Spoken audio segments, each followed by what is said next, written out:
Hello everyone, welcome to my little patch rundown. Oh, we don't need. Oh, wait. Oh, there we go. Okay, cool.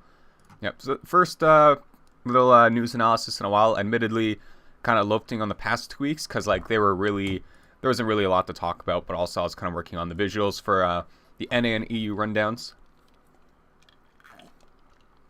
Yep. So if we go into PePiiNG, these are all nice and dandy. League client update. Throwing some in-game options to be out of game, so that's pretty neat. Barbecue Olivers is a funny team name for Ever. The new Rocks Tigers logo looks pretty cool. Don't really have much to talk about here. For balance changes, to be perfectly honest, I actually don't know too much about the jungle right now. But this is definitely going to nerf some early game ganks for a little bit. As for Camille has definitely got a really overloaded kit. We're actually going to talk about her changes in the patch 7.1 rundown. So actually, I don't need to talk about this drop portal at all. Anyways, I don't need to talk about my own video. For roster changes, shout out to Revehaza for going from line gaming to Team Soul Mid's a pretty big step up. Link coming back to Team Liquid is actually pretty hype. He was formerly of Counterlogic Gaming. He was actually only on CLG as far as the LCS was concerned before he left. He definitely didn't seem to mesh well with Double Lift, especially. Let's see what else we got here. But yeah, so Link was a fairly consistent player. If Link is still at the same skill level he was better than Golden Glue. Yeah, I guess we'll have to see. I think what Team Liquid is aiming for here is like they just have the two mid laners and they kind of encourage each other, or like kind of a friendly rivalry sort of setting, so that they can kind of rely on either one of them to be step up when they need to. But I think Link is definitely the more consistent player if things remain the same there. But it's hard to tell. I think Link was a professional in a different MOBA game for a little while. Team Gates, definitely a team with a lot of guys that just don't have a lot of experience, at least in like challenger scene or anything like that. Like esports wikis, I couldn't find anything on Vincent, KingVex, or Strumpist.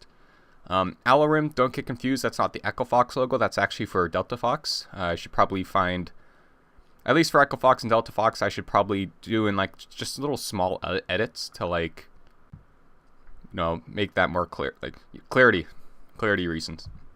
Fabbbyyy going to the Big Gods Jackals. Still definitely a challenger level team.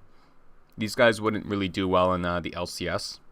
Fabbbyyy, it's actually kind of surprising to see that Fabbbyyy wasn't doing as well as he was when he was in the pro scene. Because back when he was like, I would say maybe season 3 challenger, like he was really well known. He had a really good Rise, a really good Draven. But once he got to the big stage with Team Liquid, he just in general looked pretty shaky. But I guess the Challenger Series would be a good testing grounds for him for sure. Delta Fox, don't really know too much about any of these players really. I would say this is also definitely a Challenger Series team. G2 Esports actually picked up a really good coaching staff, Weldon and SharkZ. And they still got Young Bucks, so I think we can expect G2 to be better prepared internationally, because their international performances have been very underwhelming. Unicorns of Love, this kind of sucks. I think it's going to take them a while to kind of rebuild. Like just the last minute Samux replacement, I would say that Samux isn't as good as Veritas. I wouldn't say that Zers is as good as Move. But Vizichachi, Exile, and Helisang, Sheepy, they're still all really well good. This is still, I would put Unicorns of Love in the middle of the pack. And around Summer Split, I think they have potential to, not be middle of the pack. Like they could move up. They could be contenders. They got to get 4th place again somehow. Am I right? For Giants Gaming, this roster in general, I like Giants as far as analysts are concerned. I even put it in my EU rundown. Giants Gaming are definitely way down there. Surprised that they kept Knight though. Knight is definitely the best player on this roster. ROCCAT, honestly, it feels like this is kind of a challenger team, like challenger level team, if not, low EULCS. Betsy, Maxlor, and Hjarnin. Hjarnin, the thing about having Hjarnin is I feel like a player like him, like he doesn't like really make big plays, but like you can kind of rely on him to do his job. So if you've got like a team of like really strong players, Hjarnin can play a bit more of a supportive marksman role, where they're not investing a lot of gold into him. But to be on a team like kind of like this, I think it's not going to work out too well. Like Betsy's still got the potential for sure, and so does Maxlor. Don't really know much about Fazzy or Wadded though, but it's going to be hard for ROCCAT, definitely. Team Vitality, I think these are some big step ups for their roster. I think they definitely messed up when they signed Police and Mighty Bear out of nowhere, because their actual all English speaking roster could have some they had some really, really good potential, honestly. Even if they just kind of crash and burn in the playoffs in the spring split of season 6, but then they obviously made a bunch of roster changes, and it makes it harder to communicate.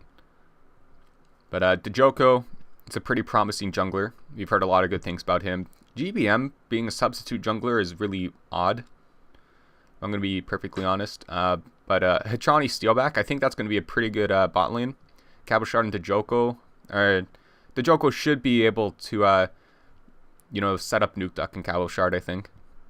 Misfits Academy, I would say that this is definitely a challenger level team.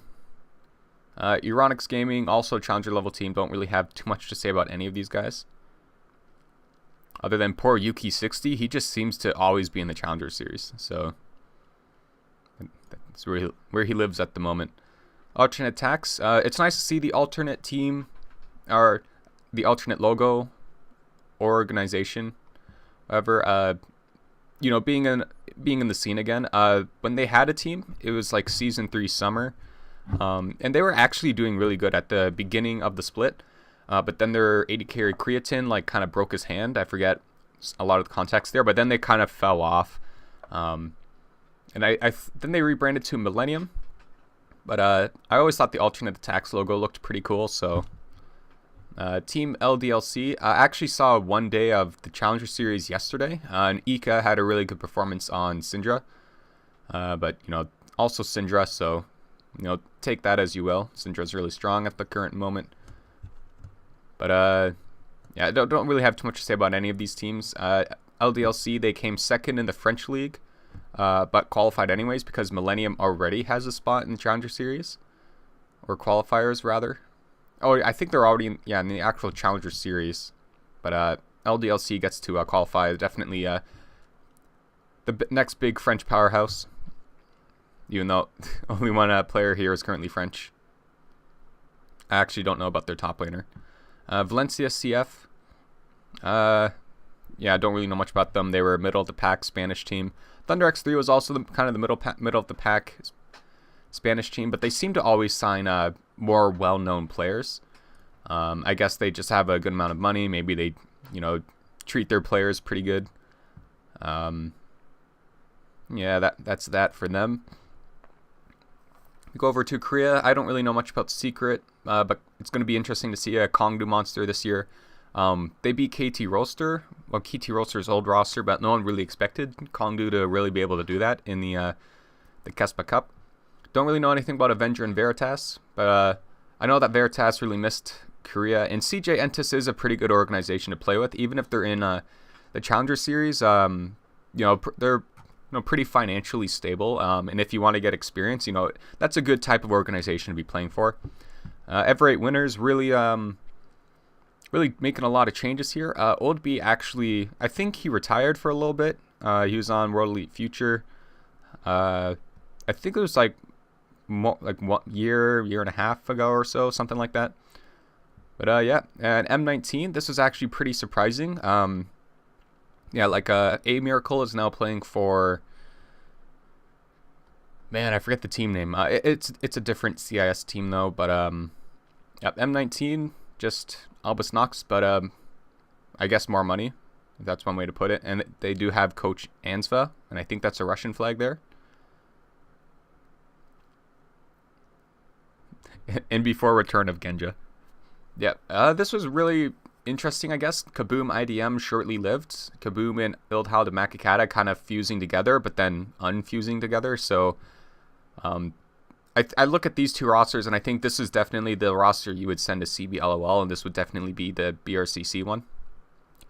Bwipo and Move going to Dark Passage. I don't really know anything about Bwipo, but Move, you know, I think he's going to have a relatively good time in Turkey, but, you know, it is pretty hype for Turkey in general because they have gotten, like, more and more competitive. Like, they're definitely one of the more competitive wildcard regions.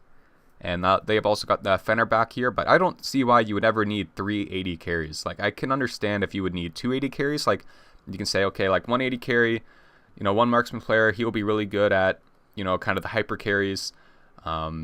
This one will be really good at the more kind of traditional or like supporty type of 80 carries. So I'm not really sure why you would need 3, but, you know, good for them, I guess. Sick transitions. Chaos Lot and Gamers. Apparently Sakuya had some health-related issues that caused her to have to go back to America, and I don't really know anything about Halier. Now as for FlyQuest, you know, there is a lot of hype regarding this roster because, you know, it's 60% of the original Cloud9 roster. aTTax is experienced. Moon is a little bit of an asterisk because, you know, he wasn't really playing that great. He has had some moments where he looked good, but on average was definitely bottom tier. But honestly, I think FlyQuest doesn't really have much of a chance to split. If we look at like my NA rundown, you'll see that like a lot of these rosters in NA look really, really good. And it actually is really hard to kind of tell. But as far as FlyQuest is concerned, like, you know, there was a time where like Balls was kind of falling off, and that's when they brought in Impact. aTTax, I feel is kind of, you know, there was moments where he was really good, but I feel like he isn't, you know, I feel like at this point he would be kind of overrated, which is kind of sad to say. Actually, this is aTTax. This should be the Canadian flag, but, you know, I feel bad for saying that. I really do like aTTax and all these guys on this roster, but I think a lot of these guys are kind of past their prime. I think like there's still room for aTTax, but, you know, how good is Heist shot calling still? And at the same time, you also have to realize that like these guys, they didn't completely stomp the Challenger Series. They did lose a couple of games, and if they're going to drop a couple games to some Challenger teams, you know, you look at the caliber of the LCS teams they currently got right now, and these guys certainly have a lot on their plate, and I think like they did downgrade their jungle, so I don't know. It's kind of hard for FlyQuest, but congratulations to Cloud9 for $2.5 million. That's definitely a big win. For CaptainFlowers, I've heard some pretty good things about him. I've never actually really heard him cast, or not that I can remember. But the big one is definitely 10 bans in professional play, so it's going to be 10 bans for only like LCS level stuff. Solo queue and stuff, they're still going to have the traditional 6-ban system. And yeah, so this is like Dota 2 where like they have the regular bans and then they pick a little bit, but then they ban 2 more. So this is actually going to throw a huge curveball, but I feel like this is going to really help champion diversity in solo queue, because a lot of the players in solo queue, like they do, like a lot of them are kind of meta slaves, and they do a lot of you know, copying what's picked in the LCS. But if they have a 10 ban system, then it's going to be really flexible. Like you're going to see certain bans tailored to you know, team comps that someone wants to run, or like maybe they'll see that a team's trying to put together a certain composition, so they'll ban out, you know, like a champ that they think that a team would want to pick into that situation.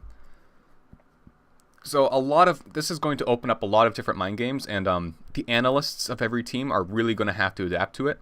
And I'm going to make this prediction that I think with this system here, with the increase, like we're definitely going to see a more variety of champions played and like more variety of champions on the board. But I think we're going to see a lot more Janna, because Janna is just inherently broken. She's just such a bullshit champion. So, yeah, Janna. Let's see if we see more Janna here.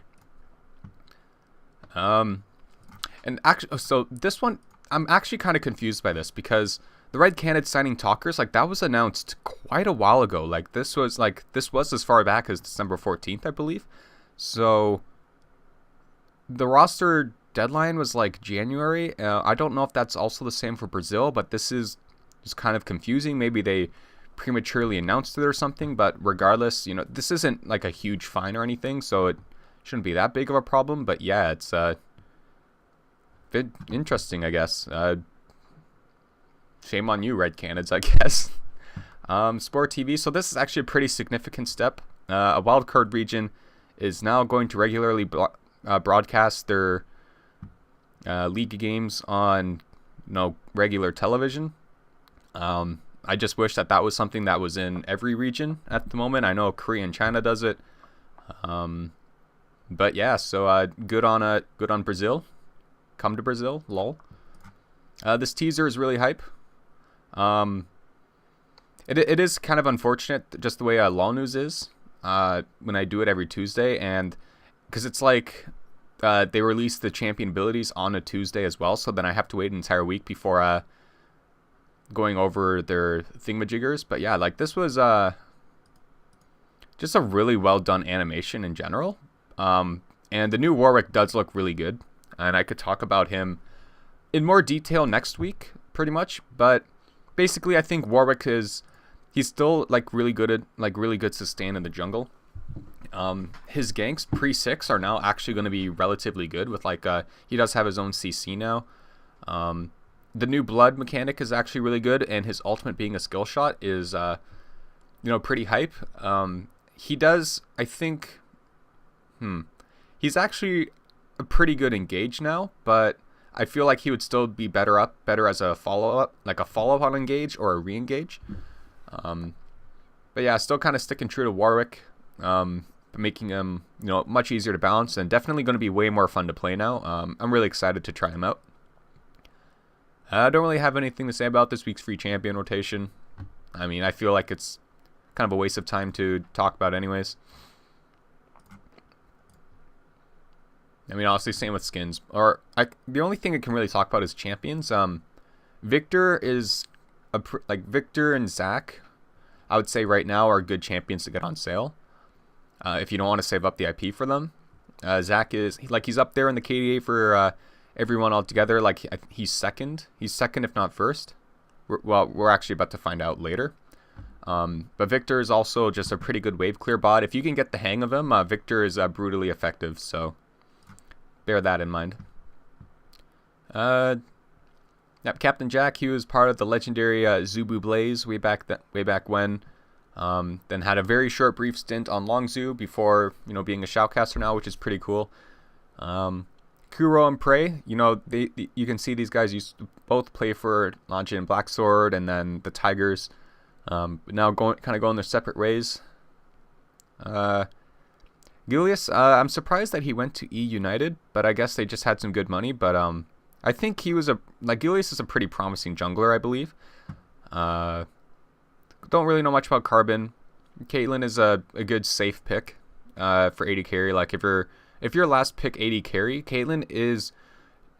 I would say with her update, she is like harder to play, but she's still like really safe, especially with her range. I don't really know much about Kuzan in the mid lane, other than he had a pretty good starting year. I don't really know anything about Violet.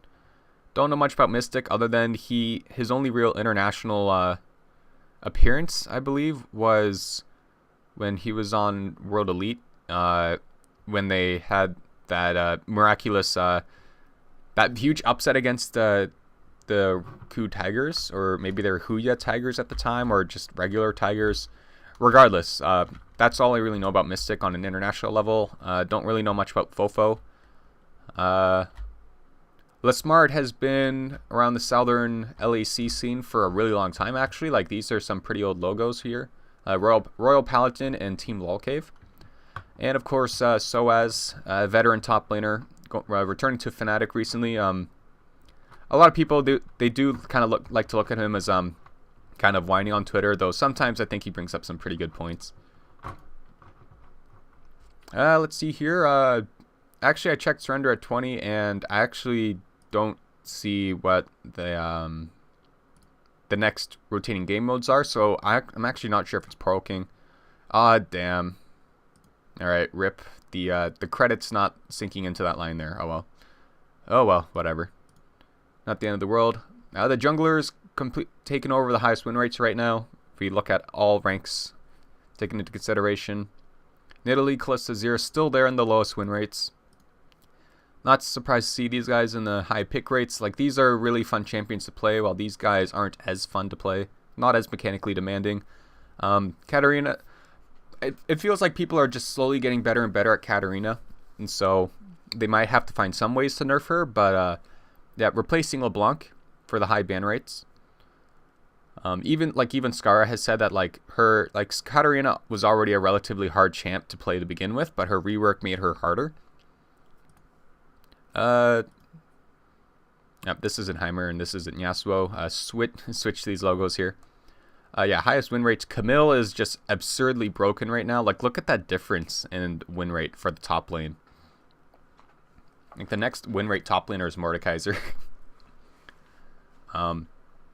Though I'll be quite honest, I feel like there could be better picks that I could put here. Like, maybe I can refer to like some sort of authoritative tier list, because for top lane, when I think about like really viable top laners, like, you're not going to see like Rammus or Mordekaiser there, right?